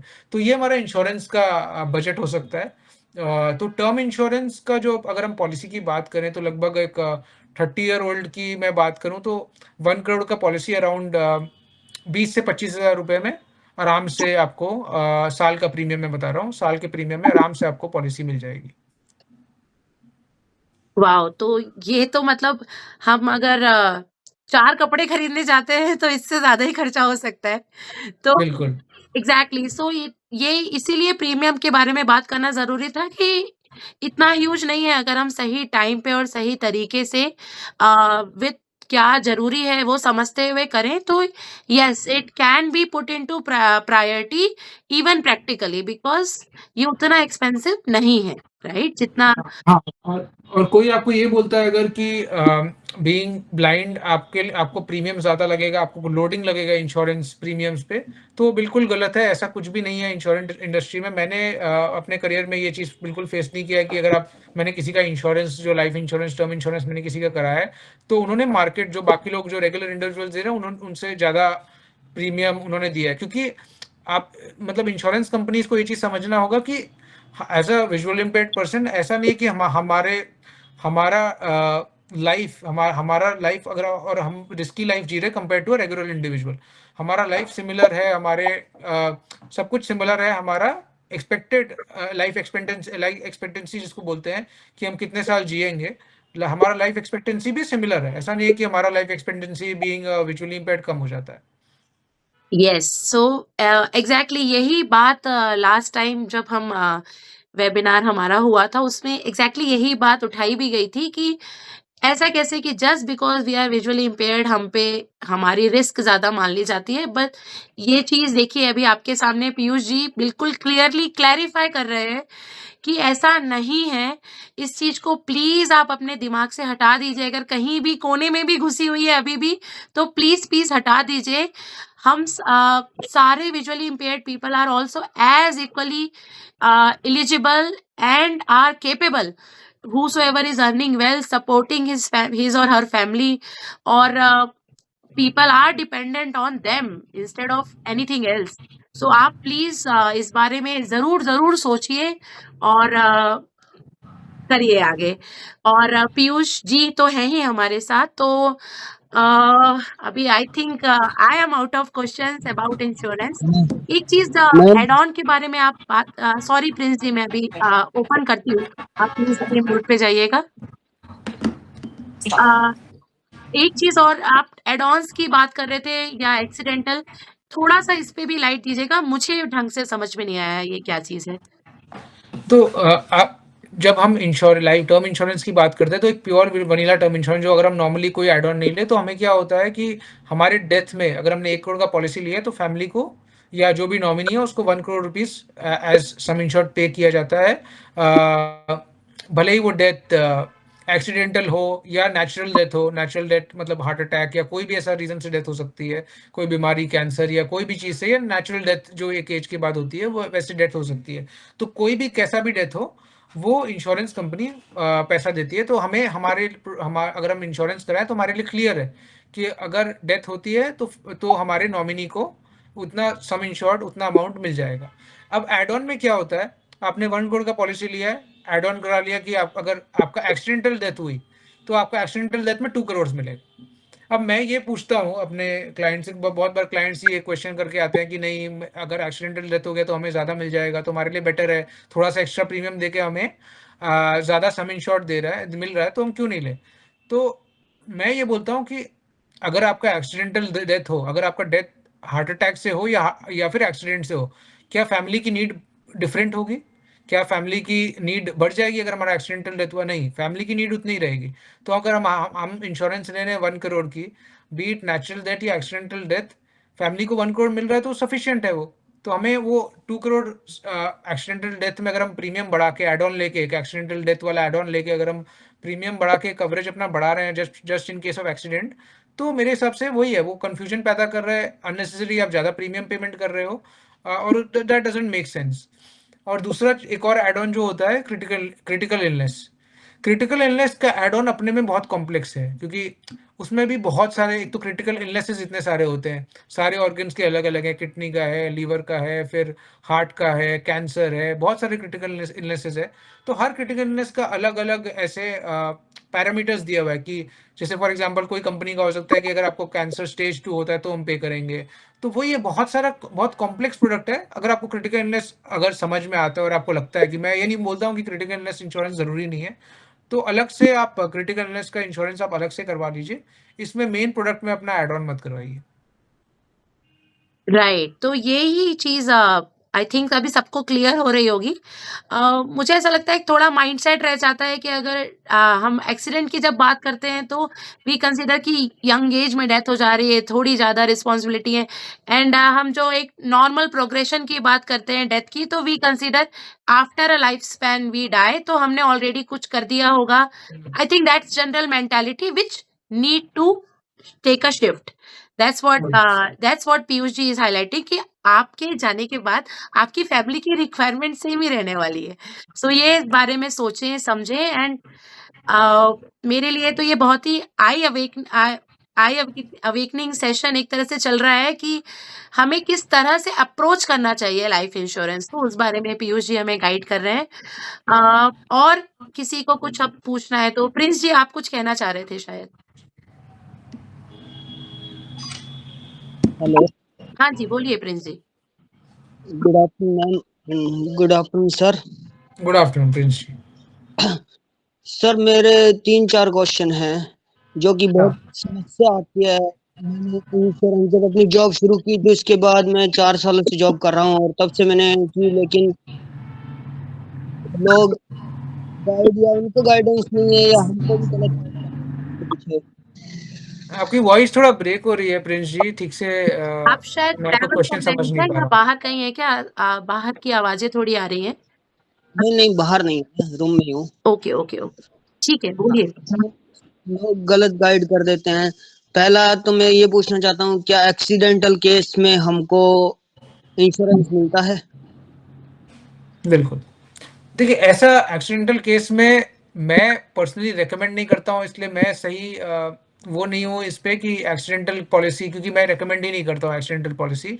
तो मेरा ज़्यादा एक्सपीरियंस इसमें नहीं रहा है। पर मेरे मेरे जितना मैंने समझा है, मेरे हिसाब से हमें एक्सीडेंटल पॉलिसी भी मिलनी चाहिए।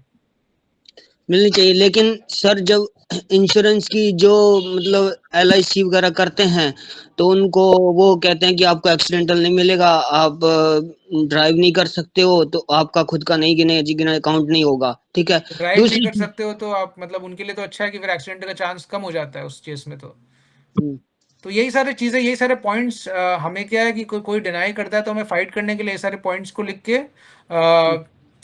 भले ही वो कंपनी का नोडल ऑफिसर हो या फिर ऐसे सीनियर पीपल आप किसी को जानते हो कंपनी में, वहाँ पे उनको आपको एक स्ट्रॉन्ग मेल लिखना पड़ेगा, ईमेल लिखना पड़ेगा, तभी उसका रेजोल्यूशन जो है वो निकल सकता है। ओके, तो अब एक चीज और है, मान लो कि एक सर एक पॉलिसी है 1,000-1,500 पर मंथ या 2,000 भी मान लेते हैं। तो मैं LIC कंपनी में भी गया था यहाँ अपने, तो वहां पे उन्होंने बोला नहीं, आपको कम से कम 4 या 5,000 देना पड़ेगा, क्योंकि आपका स्पेशल केस है, तो हमको ऊपर भेजना होता है, तो यहाँ से नहीं होता है, ऐसे वैसे करके डिनाई कर दिया। ठीक है। दूसरी चीज, अब LOC करवाते हैं तो यहाँ पे बोला जाता है कि आपका थंब लगता है। अब जैसे पोस्ट ऑफिस में मैंने एक बार सोचा था, उसके बाद तो पोस्ट ऑफिस में उन्होंने ये बोला कि आपका थंब लगता है, आपका LIC नहीं हो सकता। करेक्ट। नहीं, तो पहला पहला क्वेश्चन देखिए, दूसरा क्वेश्चन में तो जो आपका है कि मैं थंब इम्प्रेशन के बिना मैंने बहुत लोगों का इंश्योरेंस करवाया है, उसमें कोई परेशानी नहीं आती। बट पहला क्वेश्चन जो आपका है कि वो आपको बोल रहे हैं कि आप नॉर्मल प्रीमियम 1,000-2,000 रुपये आपसे 4,000 मांग रहे हैं, वो तो मैंने पहले ही बोल चुका कि वो गलत है। उस केस में आप मत पड़िए, फिर आप कंप्लेन करिए कि बीइंग विजुअली इम्पेयर्ड ऐसा कहीं भी मैंने इतने सारे पॉलिसीज करवाए हैं। मैंने तो कभी भी कोई लोडिंग या extra premium on the basis की, और कोई केस हो, स्मोकर हो एक्स्ट्रा प्रीमियम लग सकता है, डायबिटीज है, हाइपरटेंशन है, एक्स्ट्रा प्रीमियम लग सकता है कि ऑन द ग्राउंड्स की पर्सन विद डिसेबिलिटी है, या पर्सन विद डिसेबिलिटी की भी मैं बात नहीं कर रहा हूँ, अगर ब्लाइंड या विजुअली इम्पेयर्ड है उस बेसिस पे उसका एक्स्ट्रा प्रीमियम लगे, मैंने तो ऐसा नहीं देखा है पहले। बिल्कुल सर, और बल्कि मैंने तो अपना UDID भी दिया था, उसके बावजूद भी वो कह रहे थे नहीं, आपका ऊपर भेजना पड़ेगा आपका, क्योंकि एक फॉर्म होता है, वो डॉक्टर जल्दी से कोई उसको हाथ नहीं लगाता है, साइन नहीं करता है, स्टैंप नहीं लगाता है, इसलिए हमको अलग से फॉर्म भरना पड़ता है अलग। तो ये सब चीजें बड़ी, और नहीं, इसमें देखिए आजकल क्या है इंश्योरेंस में, आप ऐसा जरूरी नहीं है कि आप LIC में इंश्योरेंस, आप LIC में नहीं करें तो आप और कोई कंपनी में ट्राई करें। ऐसा नहीं है कि LIC में ही क्लेम मिलती है। आप अगर आज आप इसके सेशन के बाद गूगल करिएगा कि बाकी कंपनीज का क्या क्लेम सेटलमेंट रेशियो वगैरह, तो IRDA वेरीफाइड रहती है, IRDA ऑडिटेड रहती है। तो आप देखिए कि बाकी जो प्राइवेट कंपनीज है, भले ही वो HDFC हो, ICICI हो, टाटा हो, मैक्स हो, इन सारे के क्लेम सेटलमेंट रेशियो देखिए, ये आपको सर्विस भी बेटर देंगे, क्लेम भी फास्ट सेटल करके देंगे। और आजकल IRDA मैंने बोला बहुत स्ट्रिक्ट है। 3 साल अगर आपके पॉलिसी को हो गया है, 3 साल आपने प्रीमियम दिया है तो बहुत ही, और आपने डिक्लेरेशन और डिस्क्लोजर प्रॉपर दिया है, आपने उसमें कोई वो नहीं किया है, कोई नेग्लिजेंस नहीं दिखाया कि मैं प्रॉपर डिस्क्लोजर नहीं दूं, तो आप 3 साल के बाद तो क्लेम रिजेक्ट करना आजकल बहुत कम चांस है। बहुत मतलब आप समझ लो 99% चांस है वो आपको क्लेम रिजेक्ट ही नहीं कर सकते आफ्टर 3 इयर्स। ओके सर, लेकिन सर ये होता है ना कि जैसे हम मान लो थंब लगाते हैं तो हमको, अब जैसे मैंने आपने बताया HDFC ICI है ना, तो वो एक प्राइवेट बैंक है ना, तो सर वो अकाउंट खोलते हैं उस टाइम भी करते हैं नहीं, आपका तो इलिटरेट में गिना जाएगा, आप अनपढ़। मैंने कहा सर, अगर हमने एजुकेशन ली है, हम अनपढ़ और हमारे में फिर अंतर क्या रह गया, अंगूठा लगाते हैं ना सिर्फ, हम तो साइन नहीं कर सकते, वो एक अलग चीज है। सर सबसे पहला चीज़ तो ये है कि जिसका भी मैं पॉलिसी कराता हूँ, मैं ऑफलाइन, आप ये बैंक और डायरेक्टली कंपनीज में जाते हो तो हो सकता है वो ऑफलाइन आपका प्रोसेस करा रहे हो। मैं बीइंग विजुअली इम्पेयर्ड, मैं तो ये मानता हूँ हम जितना चीज़ों को ऑनलाइन कर सके, जितना हम डिजिटली चीज़ों को कर सके, एक तो हमें पता भी होता है। अब मान लो हम लगा भी दे, हमें तो पता नहीं है थम कहाँ लग रहा है। हम यस लगा सर। भी तो वो तो कोई और सामने वाला बोल रहे हिसाब से कर रहा है, तो हो सकता है कि वो फ्रॉड भी हो जाए हमारे साथ। जितना चीज़ें डिजिटल हो उतना बेटर है। तो मैं जितना भी, और मेरे खुद के लिए, आप समझिए आपका एडवाइज़र भी अगर ब्लाइंड है, मैं भी आपका कर रहा हूँ चीज़ें, तो मुझे भी नहीं पता, आपको भी नहीं पता क्या अगर पेपर में क्या लिखा हुआ है, तो मैं कैसे कर सकता हूँ। तो मैं तो सारे इन्वेस्टमेंट्स और सारा इंश्योरेंस सब कुछ डिजिटली करता हूँ, मैं फिजिकल कोई काम करता ही नहीं। Okay sir. सर एक म्यूचुअल फंड के बारे में थोड़ा अगर बता सकें तो, क्योंकि थोड़ा उसके बारे में हमको। ये हम ऑफलाइन आफ्टर द सेशन कर सकते हैं, क्योंकि आई थिंक हम टॉपिक हमारा इंश्योरेंस से भी टॉपिक से हम थोड़ा-सा डाइवर्ट हो जाएँगे फिर। Yes, yes, sorry. Ma'am Piyush ji का व्हाट्सएप नंबर भी शेयर करती हूँ आप लोगों के साथ, और ईमेल भी, बिल्कुल कॉन्टैक्ट डिटेल्स सारे शेयर किए जाएँगे, तो आप अलग से कॉन्टैक्ट मैसेज कर सकते हैं, ईमेल कर सकते हैं, उनसे कॉन्टैक्ट कर सकते हैं। ये अभी हम आज इंश्योरेंस की बात करते हैं। सॉरी, थैंक यू और कोई क्वेश्चन सर। आपका? Ma'am, may I say something? हाँ। Hello, hello. Piyush sir, can you hear me? Yes, I can hear you. I am Manoj Rathore from Bhopal, and thank you very much for your session. हम सभी बहुत देर से लाभान्वित हो रहे हैं आपके विचारों से। सबसे पहले तो मैं कुछ कहना चाहता हूँ विद योर परमिशन, कि जो आपने चीजें बताई वो तो बहुत अच्छी, लेकिन मुझे हर बार मतलब ऐसे प्लेटफॉर्म्स पे एक चीज बोलना पड़ता है कि बीइंग अ विजुअली इम्पेयर्ड अगर हमारे साथ कुछ भी गलत होता है तो हम उसको रिटर्न में क्यों नहीं लेते हैं। जैसे अभी ऊपर प्रिंस जी की मैं बात सुन रहा था, तो केवल हमें इतना स्टेट करना है कि आप जो भी बोल रहे हैं वो एक बार लिख के दे दीजिए, तो वो क्या होता है हमारे पास एक एविडेंशियल प्रूफ हो जाता है कि दैट ही बिल्कुल, और शी सेड समथिंग।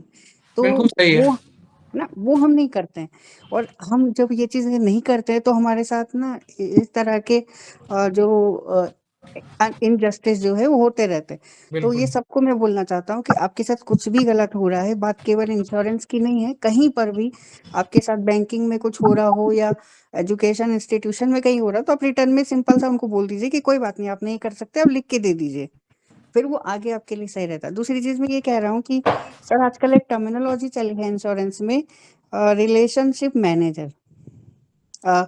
मैंने भी, क्योंकि 2-3 पॉलिसीज हैं मेरी भी, तो मैं ऐसे में ये पूछना चाहता हूँ कि ऐसा क्यों होता है कि रिलेशनशिप मैनेजर हर 1-2 महीने बाद चेंज हो जाता है? वैसे क्योंकि पॉलिसी को समझने में, उसे अंडरस्टैंड करने में और उसके बारे में कुछ बारीकियाँ जानने में, तो वो एक प्रकार से हमारी हेल्प करता है रिलेशनशिप मैनेजर, क्योंकि वो हमको बहुत ज़्यादा डेप्थ में बताता है चीज़ों को कि आपको कब कितने महीने में क्या आपको बेनिफिट मिलेगा या कैसा नहीं मिलेगा। बट आजकल ये देखने में आ रहा है कि जो रिलेशनशिप मैनेजर होता है वो बहुत जल्दी-जल्दी चेंज हो जाता है, तो ऐसा क्यों होता है? सबसे पहले तो रिलेशनशिप मैनेजर अगर आपका कंपनी का कोई एम्प्लॉयी है, तो ऑब्वियसली वो कब तक उस जॉब में रहता है, उसकी प्रमोशन हो जाती है, जो उसका वर्टिकल चेंज हो जाता है, बहुत सारी चीज़ों के कारण रिलेशनशिप मैनेजर चेंज हो सकते हैं। और इसमें इसमें ये होता है कि ये रिलेशनशिप मैनेजर एक टर्मिनोलॉजी है, काफ़ी मैंने भी, मेरे पास भी कॉल्स आते हैं इंश्योरेंस कंपनीज से, तो मेन इनका ऑब्जेक्टिव ये होता है, ये आपको थोड़ा बहुत अपने इंश्योरेंस पॉलिसी के बारे में बताते हैं, और इनका मेन ऑब्जेक्टिव होता है कि आपको और प्रोडक्ट सेल कर दें।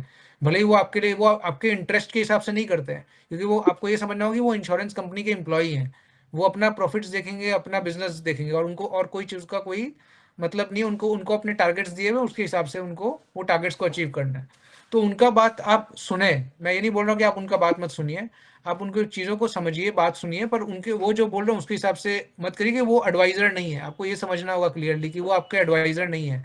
वो आपके एक बार आपको कॉल करके और आपसे एक बार ठीक से बात करके आपके लिए मतलब सही फैसला वो नहीं करेंगे, वो अपने कंपनी के लिए सही फैसला करेंगे। तो आपको ये चीज़ समझना होगा, आपको अपनी नीड्स को समझना होगा, और एक एडवाइज़र जो आपके साथ, अगर आप एडवाइज़र के साथ या कोई ऐसा रिलेशनशिप पर्सन चाहते हैं, तो ऐसे लोगों के साथ ही काम करिए जो आपके साथ कई सालों, आने वाले कई सालों तक काम करे। जी, जी। Okay, thank you sir. Thank you Manoj ji. और कोई किसी को कुछ कहना है, पूछना?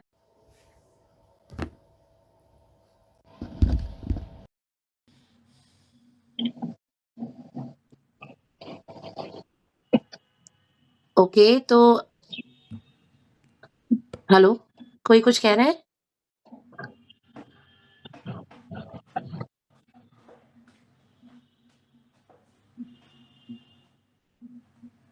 मैं देख नहीं पा रही हूँ कि किसका अनम्यूट है। मिथिलेश जी, आप कुछ कहना चाहते हैं? जी ma'am, hello sir. Hello, sir happy new year sir, सबसे पहले तो। Happy new year. और जो भी मेरे साथी हैं सभी को नमस्कार, शुभकामनाएं। मेरा सवाल ये सर टर्म इंश्योरेंस को लेकर के कि एक जो होता है प्रीमियम हम देते हैं मंथली क्वार्टरली या जो भी, और उसका रिफंड हम अगर हमें कुछ भी हमारे लाइफ में अनहैपनिंग कुछ होती नहीं है, तो ऐसा भी प्लान है कि वो रिफंड में हमें वो अमाउंट मिलता है विदाउट जीएसटी। तो या ये सभी चीज़ें हैं, अगर इसके बारे में थोड़ा डेप्थ में बता पाएँ, क्योंकि मैंने भी बहुत ट्राई करा था टर्म इंश्योरेंस लेने के लिए, लेकिन निराशा ही हाथ लगी थी मुझे, और मैंने बहुत हद तक भाग-दौड़ भी की थी। जो भी अप्रोच लगाने होते हैं कि सीनियर के भी सीनियर्स, तो सब जगह मैंने एचडीएफसी और आईसीआईसी में कॉन्टैक्ट करा था। फिर वही है कि नीचे से ऊपर तक सब लोग एक जैसे ही हैं। कितना भी एजुकेटेड लोग कह लें खुद को, वैसा सर्विस प्रोवाइड नहीं कर पाते एक विजुअल इम्पेयर्ड को। तो फिर आगे मैंने कोशिश भी जारी नहीं रखी। तो वहाँ पे भी एक मेरा सवाल आया था मेरे मन में, लेकिन वैसे हमने करा नहीं। सब चीज़ को ये मॉनिटर करते हैं IRDAI। क्या वहाँ से हमें कुछ रेज़ोल्यूशन मिल सकता है कि अगर हम मेल करें या फिर कोई प्रपोज़ल भी भरते हैं, कोई प्रपोज़ल जैसे आपने अभी बताया था कि सब कुछ मेंशन करना होगा, सर्टिफ़िकेट भी देना होगा, ये तो बिल्कुल सामान्य बात है, वो तो हम देंगे ही देंगे। लेकिन कंपनीज़ जो है उसी के अंदर में आईसीआईसीआई, एचडीएफसी ये सभी चीज़ें आती हैं उनके अंदर। तो कहीं भी किसी भी जगह पे कोई सर्कुलर ऐसा लिखा हुआ हो अगर कि आप एक विजुअल इम्पेयर्ड या किसी भी पर्सन में डिसेबल को आप डिनाई नहीं कर सकते, क्या ये मुमकिन है कि IRDAI भी इस बारे में कुछ सोचे? अगर उसे हम सोचवाने के लिए मजबूर करें, तो उसका माध्यम क्या होगा? तो ये बहुत सारे सवाल मैंने आपसे पूछ दिए हैं, आप एक-एक करके इसका आंसर दें सर। बिल्कुल।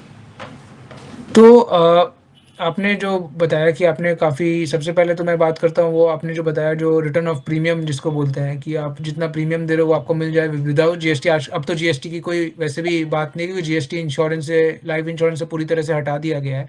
अब जीएसटी लगती नहीं तो अब वो डिफ़रेंस आता ही नहीं है।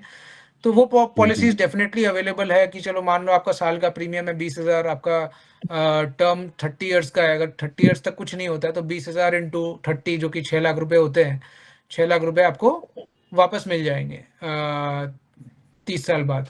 जितना प्रीमियम आपने दिया वो वापस मिल जाते हैं। वो भी आजकल क्या है कि वो पॉलिसी लेने की भी आपको ज़रूरत नहीं है क्योंकि आजकल कई सारे इंश्योरेंस कंपनीज़ ऐसे आ गए जिनमें इनबिल्ट वो फीचर रहता है कि आपने मान लो अभी आप 30 साल के हैं, आपको आपने 70 साल तक की पॉलिसी ली है, तो आफ्टर 60 आपके पास ऑप्शन एवरी ईयर 5 इयर्स तक रहेगा कि अगर आप चाहो तो कभी भी मतलब साल में एक बार वो ऑप्शन खुलता है, साल में एक बार आप पॉलिसी को डिसकंटिन्यू करके जितना प्रीमियम आपने दिया आप उसको वापस ले सकते हो। तो आजकल वो इनबिल्ट फीचर हो गया तो उसके लिए ज़्यादा प्रीमियम देने की कोई ज़रूरत नहीं है। अब सेकंड क्वेश्चन जो आपने बोला तो वही है कि आपने डायरेक्टली सीनियर और जूनियर सब जगह अप्रोच किया इंश्योरेंस नहीं मिल पा रही है। आईआरडीए को कंप्लेन करने से कुछ हो सकता है बट चांसेस बहुत कम है क्योंकि आईआरडीए दोनों बात बोल उनके पास वो भी ये भी बोलते हैं कि आप on the grounds of disability आप पॉलिसी वो नहीं कर सकते, डिक्लाइन नहीं कर सकते। बट हैविंग सेड दैट वो अंडरराइटिंग टीम पे है कि उनको कौन सा केस लेना है या नहीं लेना है, कौन सा केस एक्सेप्ट करना है और कौन सा केस रिजेक्ट करना है। आप अंडरराइटिंग टीम या इंश्योरेंस कंपनी को फोर्स नहीं कर सकते कि आपको ये एक्सेप्ट करना ही पड़ेगा। तो वो एक लंबा लीगल बैटल है, वो मतलब स्ट्रेट फॉरवर्ड नहीं है उतना कि आप आराम से आईआरडीए को ईमेल करें और या फिर कोई ऑम्बड्समैन में कंप्लेन करें, आपका रेजोल्यूशन निकल जाएगा। तो उसमें नहीं जाते हुए मैं मतलब आप डेफिनेटली ऑफलाइन मुझसे कनेक्ट करिए। मैं आपको डेफिनेटली इंश्योरेंस लाइफ इंश्योरेंस लेने में क्योंकि मेडिकल इंश्योरेंस बहुत डिफ़िकल्ट है लेना, वो मैं मानता हूँ बीइंग विजुअली इम्पेयर्ड वो हम भी अब बहुत हद तक उसमें रिजेक्शंस आते हैं बट लाइफ इंश्योरेंस मैं डेफिनेटली आपकी मदद कर सकता हूँ इसको लेने में। जी sir, okay, thank you. Thank you. हमारे पास टाइम ऑलरेडी पीयूष जी आप ओके हैं अगर थोड़ा और टाइम स्पेंड किया जाए साथ में तो पहले ये बताइए। नहीं हाँ और 10-15 minutes we can extend no problem. Thank you so much Piyush ji, thank you. हाँ पायल। Good morning everyone.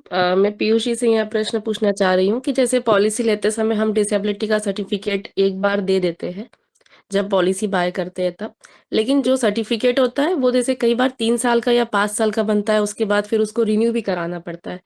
तो जब पॉलिसी हमने एक बार ले ली है तो क्या सर्टिफिकेट हमें वापस देना पड़ेगा? पॉलिसी लेते समय मतलब एक बार तो ले लिया था तो क्या वापस देना पड़ेगा? तो इसमें पहला तो है पहले ऐसा होता था कि एवरी 5 इयर्स में हमें रिन्यू करना पड़ता था अपना सर्टिफिकेट, बट अब ऐसा नहीं है। अब तो हमारा सर्टिफिकेट जो है वैलिड है। वैसा नहीं है कि हमें, क्योंकि हमारा ये परमानेंट डिसेबिलिटी है, ये टेम्परेरी डिसेबिलिटी नहीं है, परमानेंट डिसेबिलिटी है, तो हमारा सर्टिफिकेट वैलिड रहता है, तो वो प्रॉब्लम नहीं है। तो हमें कोई इंश्योरेंस कंपनी को बार बार ये सर्टिफिकेट देने की ज़रूरत नहीं है। एक बार हमने पॉलिसी लेते टाइम अगर दे दिया है तो वो सफिशिएंट है। जैसे मेरे को एमपी का ज़रूर पता है कि यहाँ पर जैसे 5 साल का सर्टिफिकेट होने के बाद या 35 साल के बाद आपका सर्टिफिकेट फिर जाके परमानेंट होता है। 35 साल ओके, से पहले वो 5-5 साल में आपका रिन्यू करना पड़ता है। तो जैसे एक अगर बार ऐसा पॉलिसी है तो वो मेरे को चेक हाँ, करना होगा। बट अगर ऐसा है तो आप डेफिनेटली, जैसे जैसे आपका सर्टिफिकेट रिन्यू हो रहा है तो आप डेफिनेटली फिर इंश्योरेंस कंपनी को ईमेल कर सकते हैं अपने नए कि सर्टिफिकेट के लिए। हमारा नया सर्टिफिकेट हाँ, अब ये है। बिल्कुल। और दूसरा मुझे एक और प्रश्न जाना था कि जैसे फर्स्ट टाइम जब पॉलिसी ले लेते हैं तब वो पॉलिसी तो आपके पास आ जाती है और फिर हम उसको रिन्यू कराते हम्म, रहते हैं। हम्म। तो रिन्यूअल के टाइम पे हमें क्या ध्यान रखना चाहिए? जैसे नाम को लेके या फिर डॉक्यूमेंट्स के जो भी डेट को लेके है, आप उसके बारे में थोड़ा-सा ज़रूर बताइएगा। क्योंकि फर्स्ट टाइम तो पॉलिसी ले ही लेते हैं, प्रपोज़ नेम ले लेते हैं। तो क्या-क्या ध्यान रखा जाए रिन्यूअल के टाइम पे? देखिए, लाइफ इंश्योरेंस में पॉलिसी डॉक्यूमेंट आपका वही रहता है, पॉलिसी डॉक्यूमेंट चेंज नहीं होता है। रिन्यूअल में आपको रिन्यूअल सर्टिफिकेट एक वो मिल जाती है, प्रीमियम पेमेंट सर्टिफिकेट की आपने प्रीमियम पे कर दिया है। वो हुँ, सर्टिफिकेट ज़रूर अपने पास रखिए।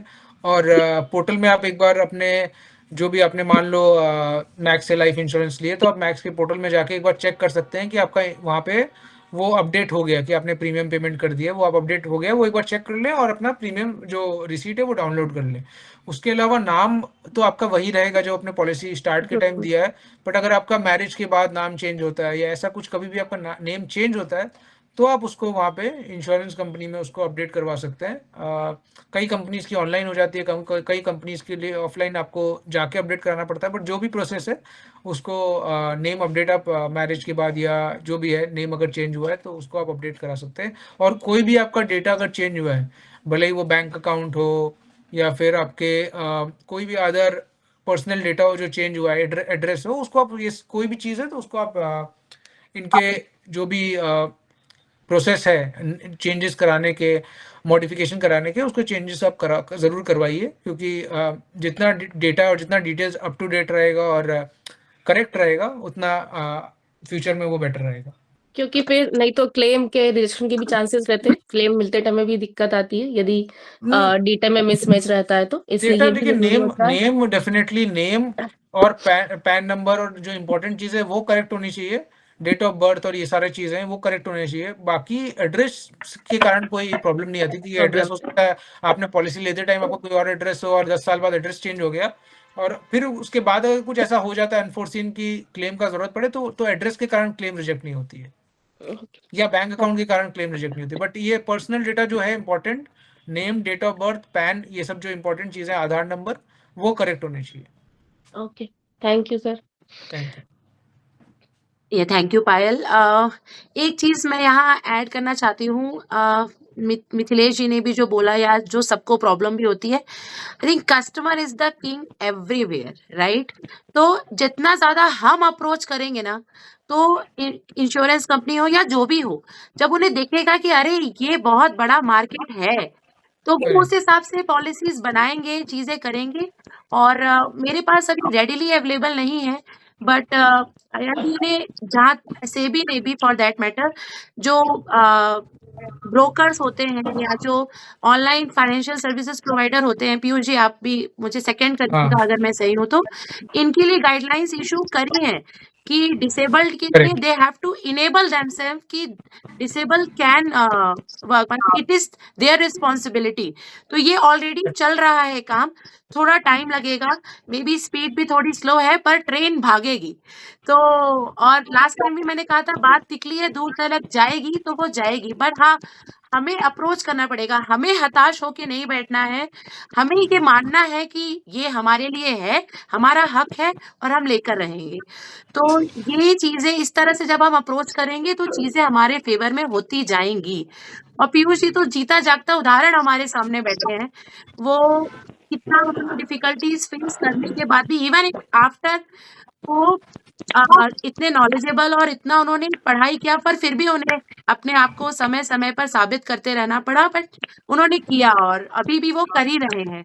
तो यस इससे इंस्पिरेशन लेनी चाहिए हमें और हताश नहीं होना चाहिए, is what I want to say. किसी मेरा और को क्वेश्चन कुछ पूछना है या कहना है तो बताइए। हाँ, मनोज जी शायद आप कुछ कहना चाहते हैं। हाँ, हाय मैम, हाय सर। हाय।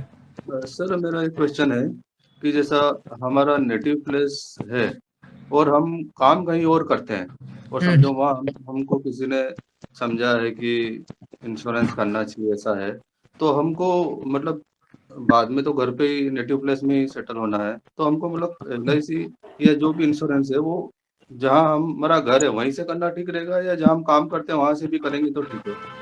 देखिए, आप रूल बुक फॉलो करें तो जहाँ आप काम कर रहे हैं वहीं पे आपको इंश्योरेंस कराना चाहिए और जहाँ-जहाँ आप जब-जब शिफ्ट हुए आपको अपडेट करना है। बट ऐसा कोई प्रॉब्लम नहीं है, बहुत सारे लोग अपने नेटिव प्लेस का एड्रेस ही रजिस्टर रखते हैं एज परमानेंट एड्रेस, तो उसमें भी कोई प्रॉब्लम नहीं हो। दोनों ही सिचुएशन में कोई आपको क्लेम को लेके या कोई चीज़ों को लेके कोई परेशानी नहीं आएगी। हाँ, और सर दूसरा और क्वेश्चन है। आधार में जो आपका एड्रेस है, आधार का एड्रेस आप मान लो आपके नेटिव प्लेस का आपका आधार का एड्रेस वही है नेटिव प्लेस वाला, तो आप नेटिव प्लेस का एड्रेस दीजिए। अगर आपको अपने वर्क प्लेस का एड्रेस देना है तो पहले आप आधार में अपडेट कराइए, फिर आप अपने इंश्योरेंस पॉलिसी में उस एड्रेस को दीजिए, क्योंकि सारे मेरे चीज़ें इन सिंक रहे, सेम रहे सब जगह तो बेटर है। और सर दूसरा क्वेश्चन है कि जैसा हमने इंश्योरेंस किया और अभी हम फिट हैं, सब हैं, ठीक है, लेकिन बाद में अगर कुछ बीमारी आ गई या समझो कोई जैसा आपने कहा कि स्मोक भी करते हैं तो वो भी बताना है, लेकिन बाद में अगर कोई स्मोक करने लग गया, ड्रिंक करने लग गया तो उस वजह से कुछ?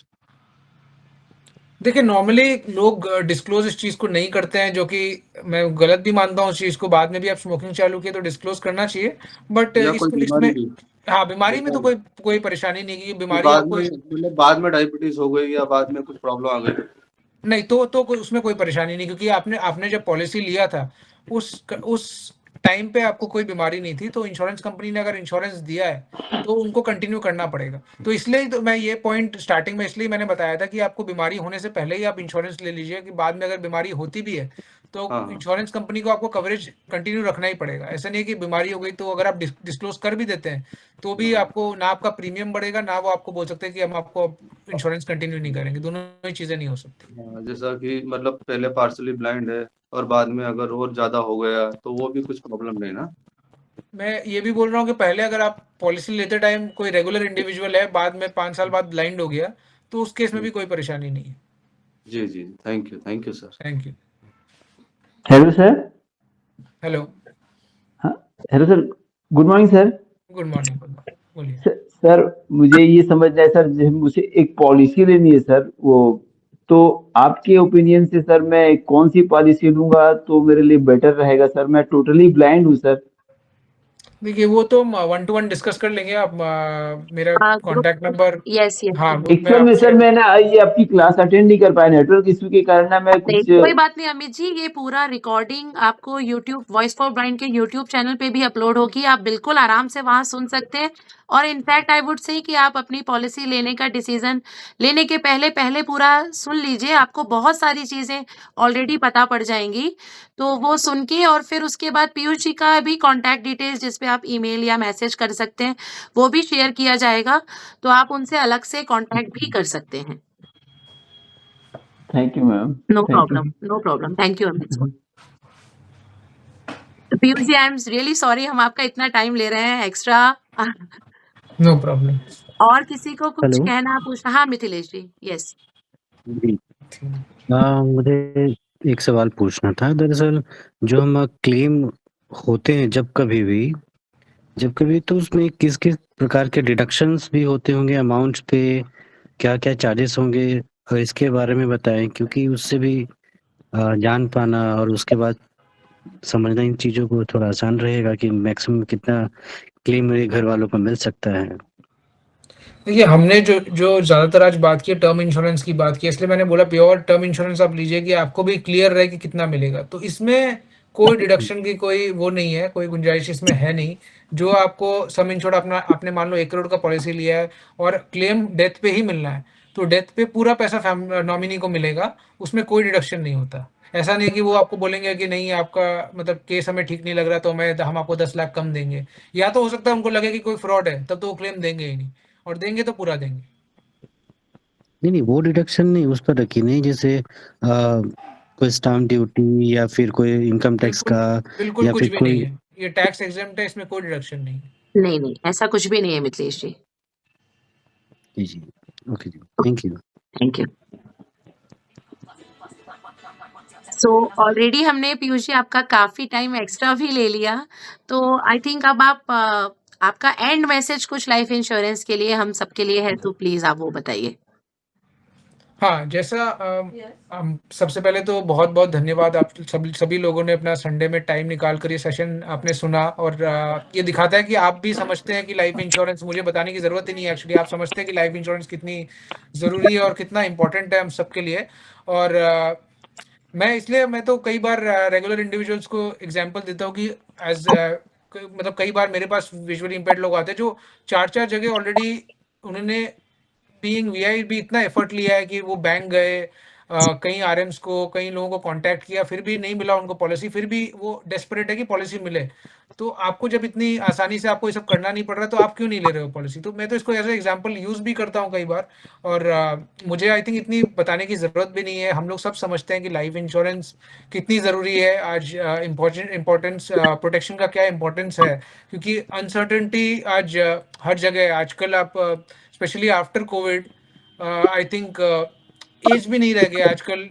30s में 40s में भी heart related disease, heart attack बहुत कॉमन हो गए हैं, और कई तरह की बीमारी आज यंग एज में भी होने लगे हैं। तो जितना जल्दी हम अपने आप को कवर कर लें, कवरेज ले लें, वो बहुत ज़्यादा इम्पोर्टेंट है। और अगर किसी को भी लगता है कि ये ज़रूरी नहीं है, तो ठीक है, आप इसको एज ए एक्सपेंस ही मानिए, कोई बात नहीं। आज हम रेस्टोरेंट जाते हैं, हम बाहर खाते हैं, वो भी ज़रूरी नहीं है पर हम करते हैं। हम ट्रैवल करते हैं, वो भी ज़रूरी नहीं है पर हम करते हैं। बट इसको अपना एक्सपेंस ही मानिए। पर अगर ज़रूरत पड़े तो इस मतलब आई थिंक इंश्योरेंस का नीड आपको समझना है, तो ऐसे लोगों से आप बात करिए जिनकी फैमिलीज़ को एक्चुअली ज़रूरत पड़ा, और वो इंश्योरेंस के कारण they are able to lead a comfortable life. तो आई थिंक यही मेरा मैसेज रहेगा कि इंश्योरेंस, टर्म इंश्योरेंस अगर आपके लिए है, अगर आपका नीड है टर्म इंश्योरेंस का, तो ज़रूर उसको इमीडिएटली कराइए without any delay. Yes, great. So इसी बात पे फिर अब आज का वेबिनार यहीं एंड करती हूँ विथ अ प्रेयर। मैं प्रेयर मेरी बोलती हूँ, आप सभी अपनी अपनी प्रेयर भी बोल सकते हैं। सर्वे भवन्तु सुखिनः, सर्वे सन्तु निरामया, सर्वे भद्राणि पश्यन्तु, मा कश्चित् दुःख भाग् भवेत्। जस्ट बिफोर एंडिंग मैं एक बार और बताना चाहूंगी कि ये वॉइस फॉर ब्लाइंड हमारा जो मंच है, ये यही प्रयास में है कि हम खुद इतने इनेबल हों कि आगे अपनी सब चीज़ें खुद से कर सकें। और वॉइस फॉर ब्लाइंड की शुरुआत अनीता शर्मा जी ने भी इसीलिए की, टू इनेबल किड्स की वो खुद से पढ़ सकें। तो उसके लिए भी मेन हमारा ये, तो हम जो ऑलरेडी कमा रहे हैं और अभी फाइनेंशियल मैनेजमेंट कर रहे हैं, उनके लिए एक मंच है simple, but voice for blind का मेन उद्देश्य यही है कि हमारी नेक्स्ट जनरेशन जो है, उन्हें वो सब ना फेस करना पड़े जो हमने फेस किया। तो वो इनेबल हो खुद से पढ़ने के लिए, खुद अपने पैरों पे खड़े होने के लिए, और ना केवल खुद को बल्कि दूसरों को भी खुद पे डिपेंडेंट रख सकें। तो अगर आपको ये हमारा अप्रोच से आप अलाइन है, तो आप प्लीज़ वॉइस फॉर ब्लाइंड से जुड़ सकते हैं। voiceforblind@gmail.com पे मेल कर सकते हैं, या मैं अपना नंबर भी बोलती हूँ यहाँ, 776888 23380 ये मेरा नंबर है। मेरा नाम आकांक्षा है, मैं नीता शर्मा जी की बेटी हूँ। बाय प्रोफेशन मैं खुद भी चार्टर्ड अकाउंटेंट हूँ, तो इसकी इम्पोर्टेंस बहुत समझती हूँ। तो आप लोग मुझसे कांटेक्ट कर सकते हैं। हमारा एक व्हाट्सएप ग्रुप है जिसपे हम रेगुलर बेसिस पे इन्फॉर्मेशन शेयर करते रहते हैं। जो मम्मी तो जो अपकमिंग वेबिनार्स होते हैं वो ऑनलाइन भी शेयर करती हैं, पर एक हमारा व्हाट्सएप ग्रुप है जिसपे हम जनरल फाइनेंस रिलेटेड डिस्कशन भी करते रहते हैं, तो आप उससे भी जुड़ सकते हैं। आप मुझे मैसेज करके भी पूछ सकते हैं। मैं एक बार नंबर मेरा रिपीट करती हूँ, 7768823380। आप मुझे मैसेज कर सकते हैं, मैं ग्रुप में आपको ऐड कर सकती हूँ, और हम पीयूष जी का भी कॉन्टैक्ट डिटेल्स उस ग्रुप पे शेयर करेंगे। कुछ किसी और को अगर कुछ एंड में बोलना है तो अदरवाइज मैं मीटिंग कंक्लूड करती हूँ फिर।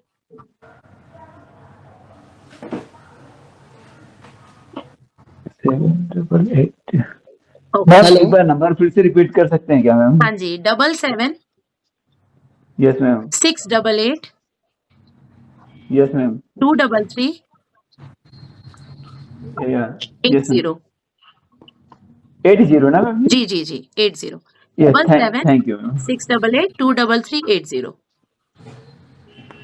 Yes ma'am thank you okay okay, ठीक है Piyush ji, thank you so much once again. आपको सच में दिल से शुक्रिया, और आपको बहुत बहुत शुभकामनाएं, बहुत सारी ब्लेसिंग्स कि आप जो काम आपने शुरू किया है उसे आप बहुत नई न्यू ऊंचाइयों तक लेके जाएंगे, और हर बार एक नया स्टैंडर्ड सेट करेंगे। 1000 करोड़ क्या, आप तो 5000 करोड़ का एसेट मैनेजमेंट करेंगे सर। ये हमारी शुभकामनाएं हैं आपके लिए, और हम सब इस जर्नी का पार्ट बनेंगे sir. Thank you so much Akanksha ji, thank you so much. Okay, thank you everybody आज संडे के दिन ज्वाइन करने के लिए। Once again happy world braille day और happy new year to all of us. अब मैं इस मीटिंग को एंड करती हूँ फिर। Thank you once again. Thank you ma'am same to you